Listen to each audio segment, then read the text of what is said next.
Hello, my name is Nisha Noor and welcome to Millennium Headlines. This week's top headlines are: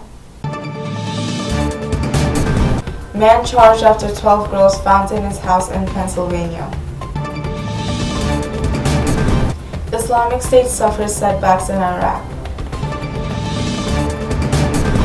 Pastor harassed over signs supporting Muslims. Star Trek star Anton Yelchin dies at 27 in freak car collision. Voters in Rome elect first female mayor. President Obama's weekly address. Authorities in suburban Philadelphia were trying to unravel the mysteries of Sunday of a local man found living with 12 girls, one of whom was apparently a gift from her financially strapped parents. Lee Kaplan, 51, was charged with statutory sexual assault, aggravated indecent assault, and other offenses after authorities, acting on a tip from a neighbor, found Kaplan at his lower Southampton home with girls ranging from age from 6 months to 18 years. The 18-year-old told police she and Kaplan were the parents of a 3-year-old and the 6-month-old. They were living in the basement. They were hiding in the chicken coop. Robert Hoops, Lower Southampton's director of a public safety, said of the girls.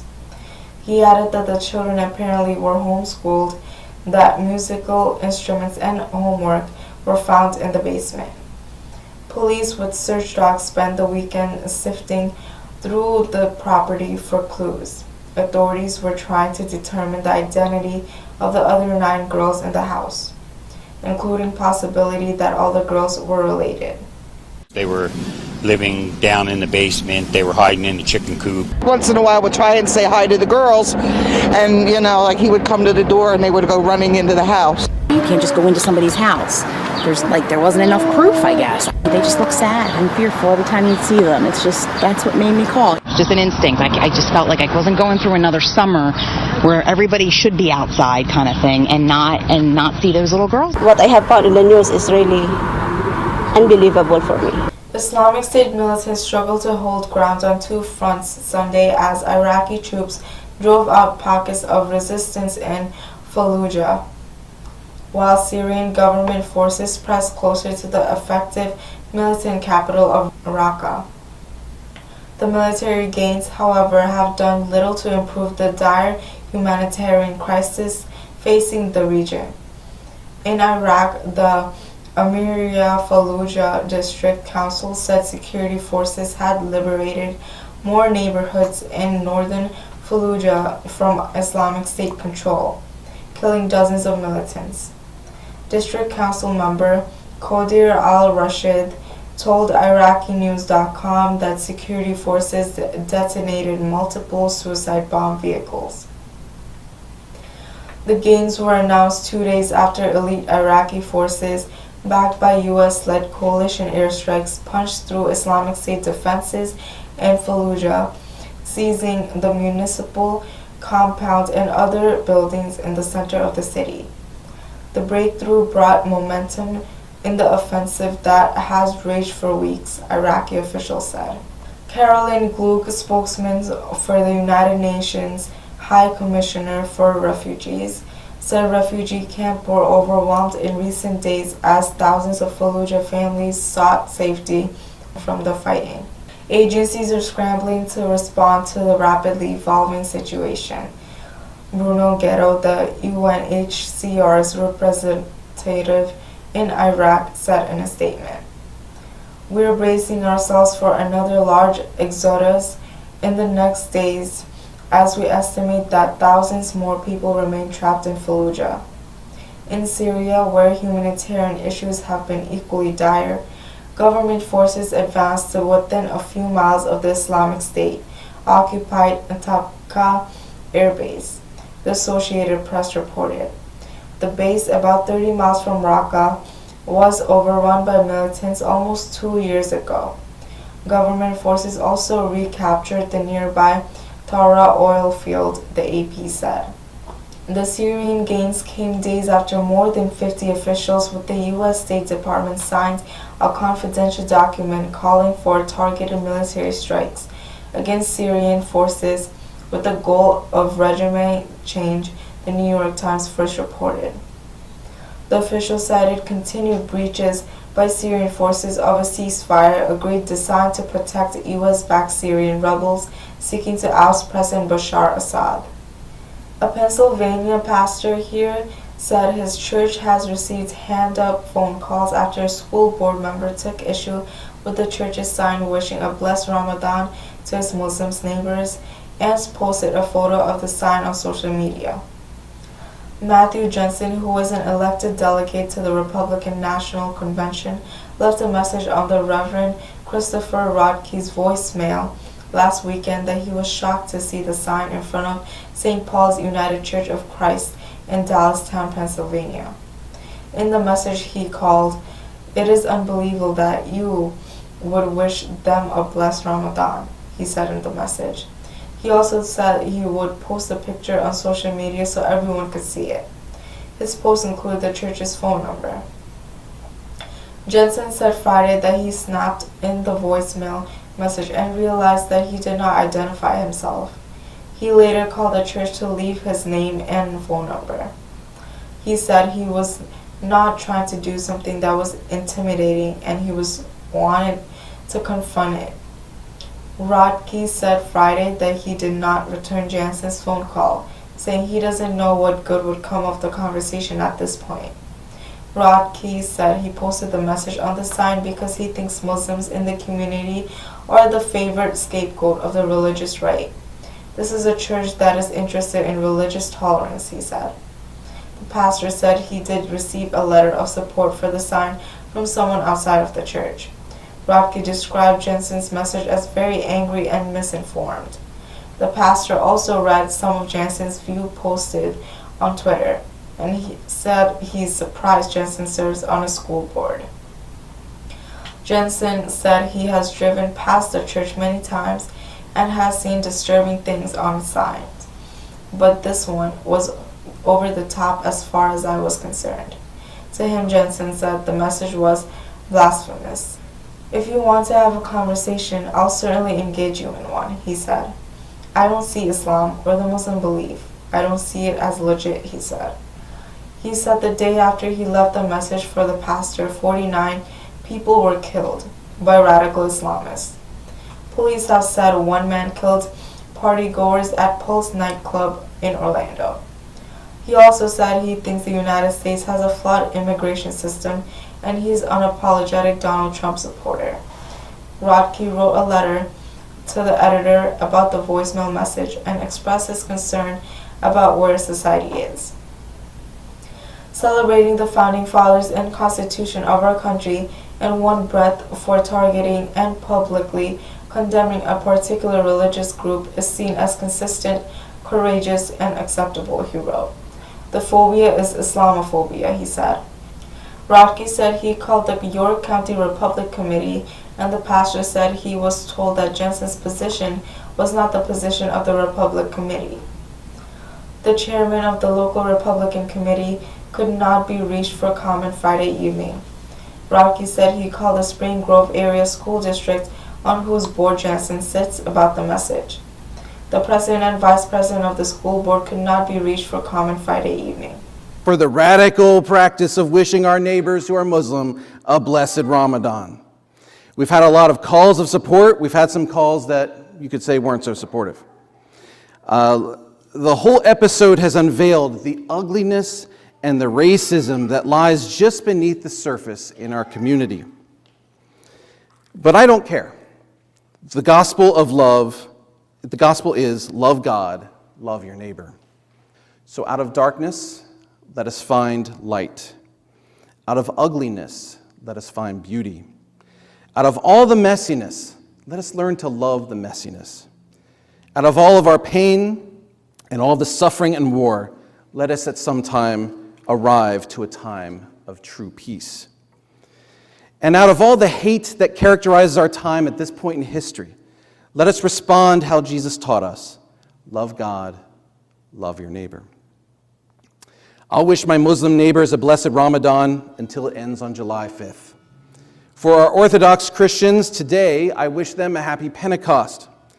Tomorrow is a day of pride for Canadian First Peoples and the summer solstice. And later this month is the feast day of Saints Paul and Peter for Roman Catholics. Earlier this past week was the remembrance of the martyrdom of Guru Arjan for those who practice the religion of Sikhism.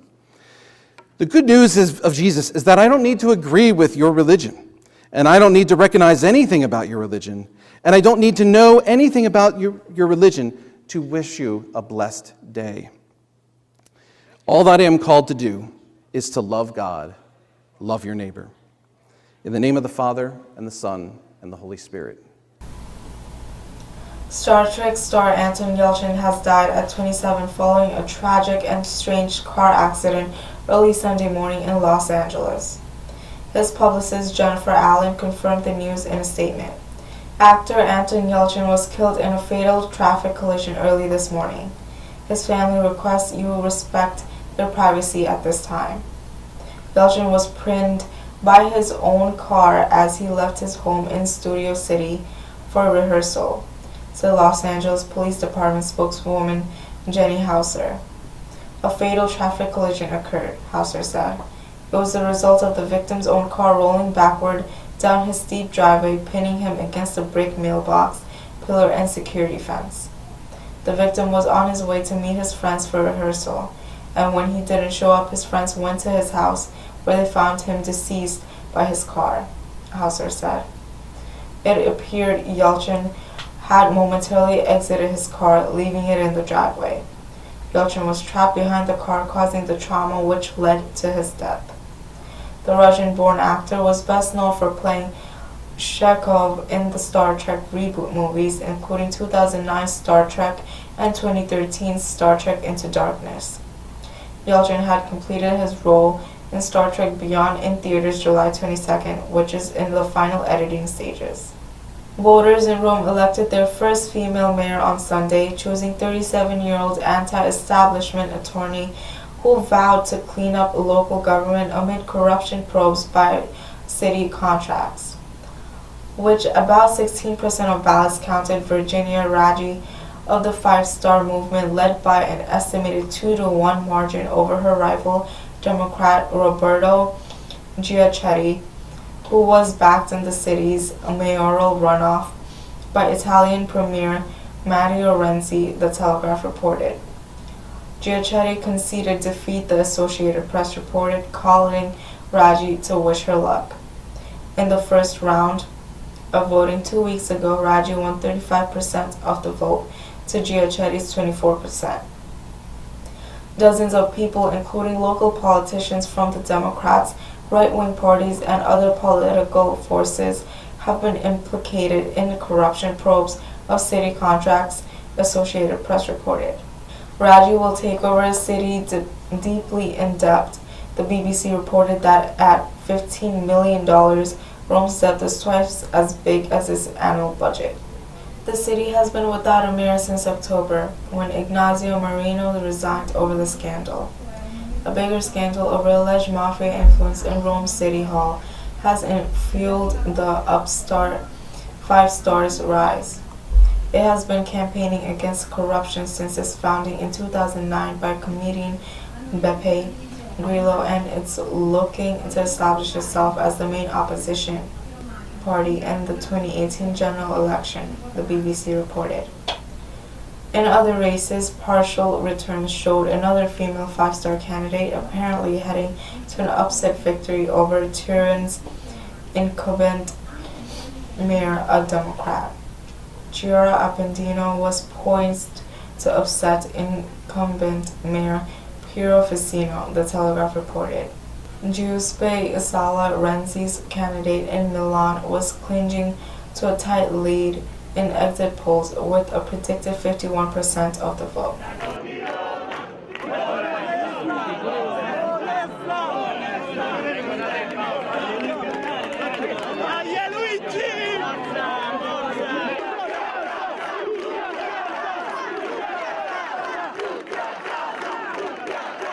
Veramente sopra ogni aspettativa, non solo abbiamo vinto Roma, abbiamo vinto moltissimi municipi, 12 municipi. Abbiamo vinto a Torino, abbiamo vinto in moltissimi comuni d'Italia. In this week's address, President Obama reflected to his visit with the families of the victims of the Orlando terrorist attack. He reiterated that we will always stand with those impacted by the Orlando attack, and we will do everything in our power to stop homegrown terrorism attacks and ultimately destroy ISIL. With Father's Day coming up, the President emphasized the responsibilities we have to each other, particularly to our children. Too often, events like these have been followed by silence and inaction. President Obama said in order for us to raise our children in a more loving, safer world, we must speak up for it. Whether it's speaking up about the risks guns pose to our communities or why tolerance and equality matter, our children need to hear us respond to these events and lead our lives with love. It's been less than a week since the deadliest mass shooting in American history. And foremost in all of our minds has been the loss and the grief felt by the people of Orlando, especially our friends who are lesbian, gay, bisexual, or transgender. I visited with the families of many of the victims on Thursday, and one thing I told them is that they're not alone. The American people and people all over the world are standing with them, and we always will. The investigation is ongoing, but we know that the killer was an angry and disturbed individual who took in extremist information and propaganda over the internet and became radicalized. During his killing spree, he pledged allegiance to ISIL, a group that's called on people around the world to attack innocent civilians. We are and we will keep doing everything in our power to stop these kinds of attacks and to ultimately destroy ISIL. The extraordinary people in our intelligence, military, homeland security, and law enforcement communities have already prevented many attacks, saved many lives, and we won't let up. Alongside the stories of bravery and healing and coming together over the past week, we've also seen a renewed focus on reducing gun violence. As I said a few days ago, being tough on terrorism requires more than talk.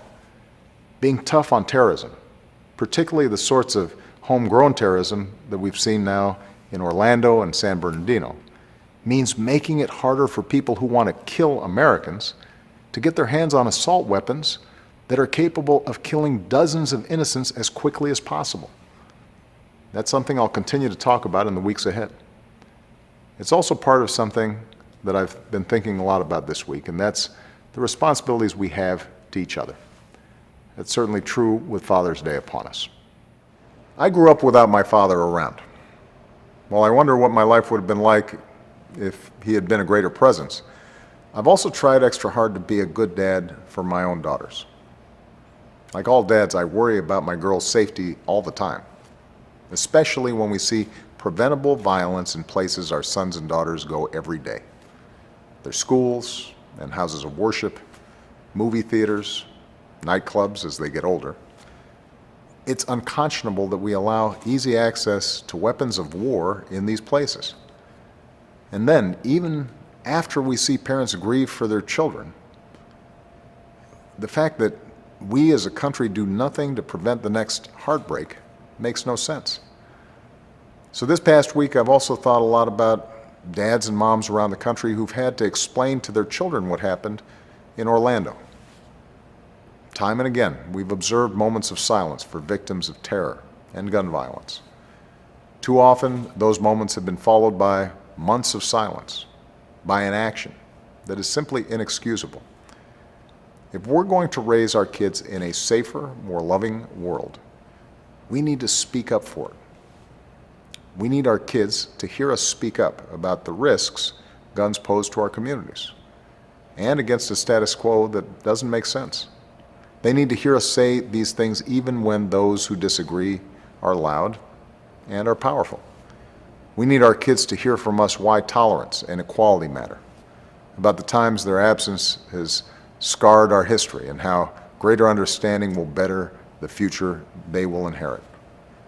We need our kids to hear our words and also see us live our own lives with love. And we can't forget our responsibility to remind our kids of the role models whose light shines through in times of darkness. The police and first responders, the life-saving bystanders and blood donors, those who comfort mourners and visit the wounded. The victims whose last acts on this earth helped others to safety. They're not just role models for our kids. Their actions are examples for all of us. To be a parent is to come to realize not everything is in our control. But as parents, we should remember there's one responsibility that's always in our power to fulfill.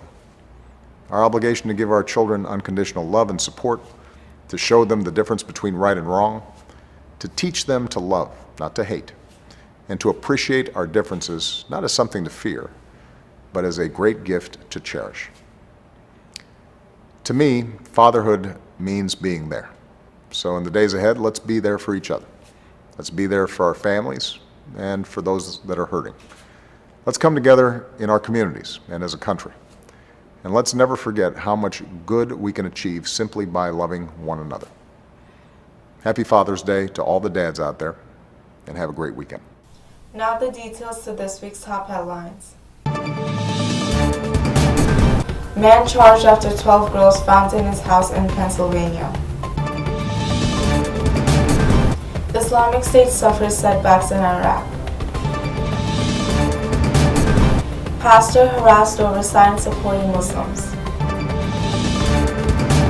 Star Trek star Anton Yelchin dies at 27 in freak car collision.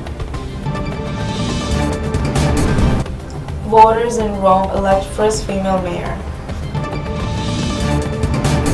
President Obama's weekly address. This has been Nisha Noor with you. Thank you for watching Millennium Headlines. See you next week.